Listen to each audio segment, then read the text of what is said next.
Closed doors, I'm a fool for your love. Hello! Welcome back again to my channel. It's me, April. Alright, so guys, this vlog or this video is for you. Lalo na sa mga bago or nag-uumpisa at nagbabalak gumawa ng YouTube channel. Mga nahihirapan or gumawa ng intro para sa YouTube channel mo. And I will share with you another tutorial for your intro. So, keep on watching and then I'll share with you. Wala nang paligo-ligo pa. Let's go! Pero bago ang lahat, ipapakita ko din muna sa inyo yung gagawin nating intro.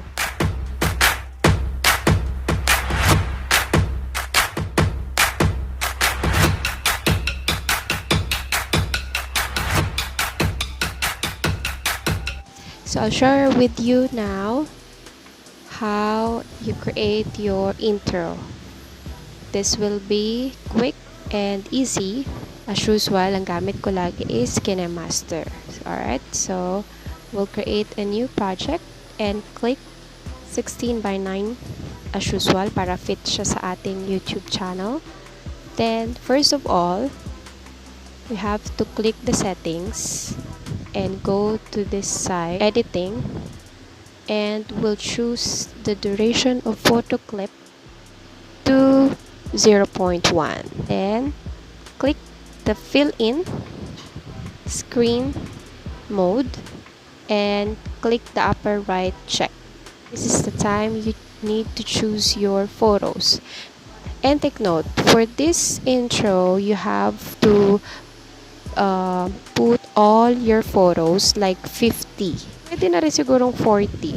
Pero, duplicate ko na lang siya. Then, we'll choose yung photos na gusto na natin. For me, I think okay naman na siya. Pero at least 40 to 50 photos, mas maganda. Okay? Kasi kung makikita nyo sa ating sample intro, kailangan mo ng madaming photos. And save mo muna natin. Choose the resolution to QHD 1440 pixel. Just save. And then let's go back. Click the media. We'll import the video na in-export na natin or sinave. Okay? Ayan na siya. And then click check. And then let's zoom in para mas madali natin siya makita. Ayan. And then change the adjustment, the saturation. Make it -100. We'll choose the audio. Syempre, mas maganda dyan. Like yung mga upbeat music background. Syempre, ingat din tayo sa mga copyright. Ito guys, in-upload ko lang din siya sa YouTube. Pero, tips ko lang din, merong mga free music background doon na mismo sa ating YouTube channel.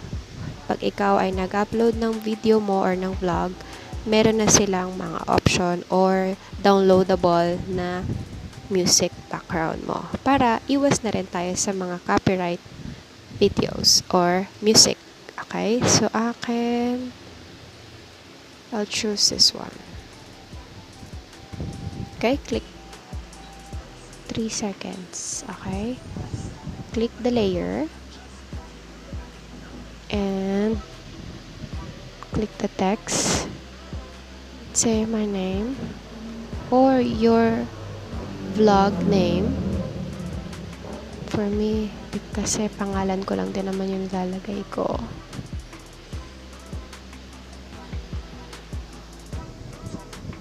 Okay, zoom lang natin.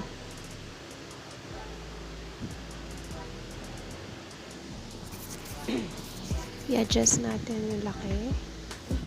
Not to serif bold para malaki siya tingnan. Okay, and then we'll click the animation or in animation. Better click the fade and adjust the speed to 1.5 and click check. Okay, and go to the last.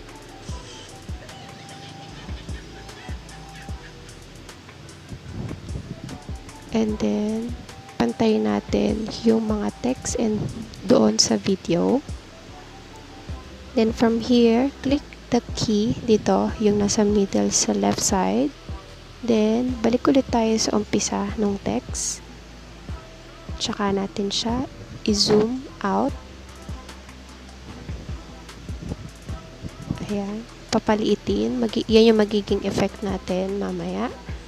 And then, go back ulit sa last nung text. Diba?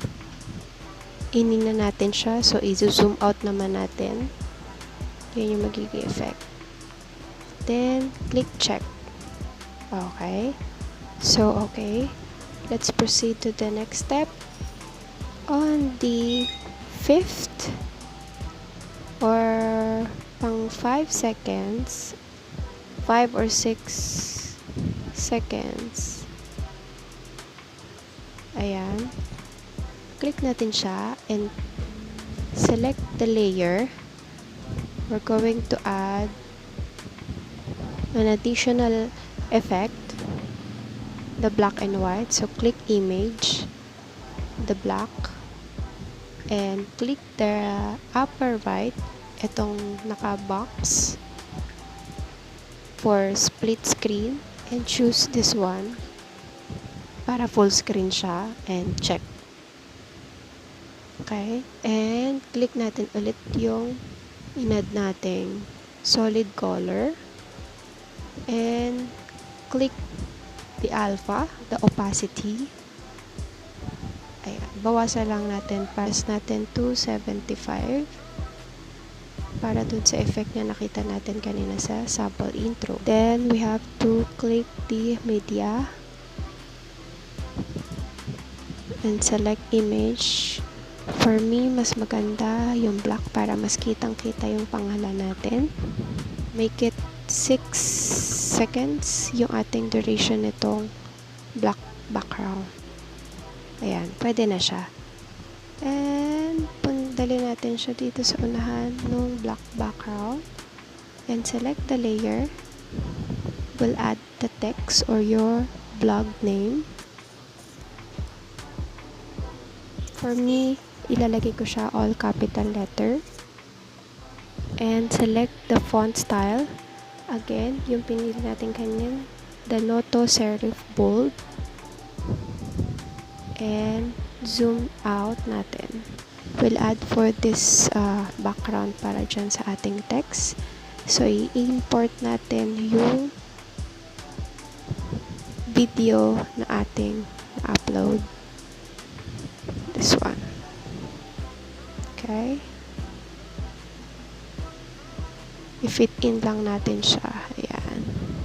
Like this. Then, click the blending. Pwede rin multiply or darken. For me kasi, mas okay to si darken. Parang mas lalo siyang nagiging thick yung mga letters ng ating text. So, okay. Pwede mo siyang click mo lang natin pala ang check.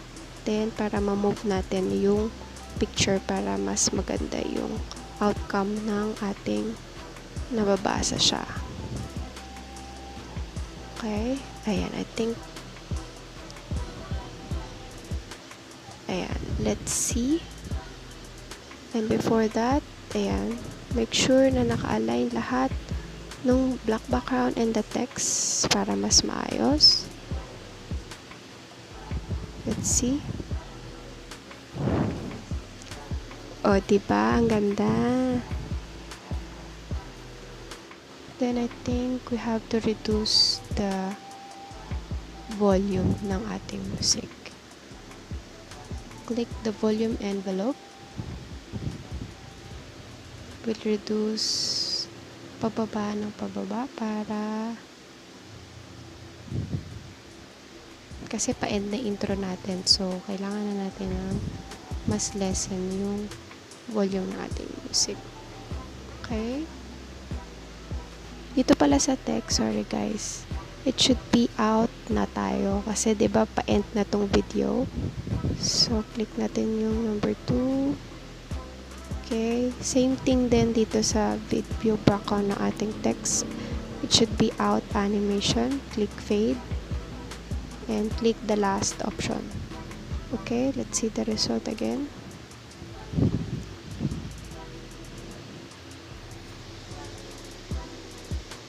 Let's watch the full video, the result ng ating intro. Keep on watching!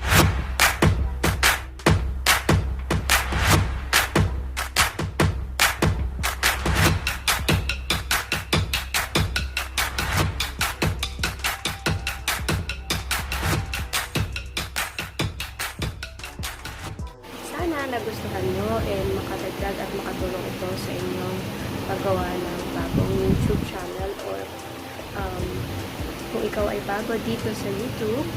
So, ito na ang simple and quick tutorial para sa iyong vlog. So, yan. Thank you and I hope don't forget to like and subscribe and just don't forget to comment down below kung nagustuhan niyo po yung video or yung intro natin. And kung meron kayong mga suggestion na gusto nyong i-tutorial ko, just comment down below. Thank you guys. Thank you for watching. Bye. Behind closed doors, I'm a fool for your love.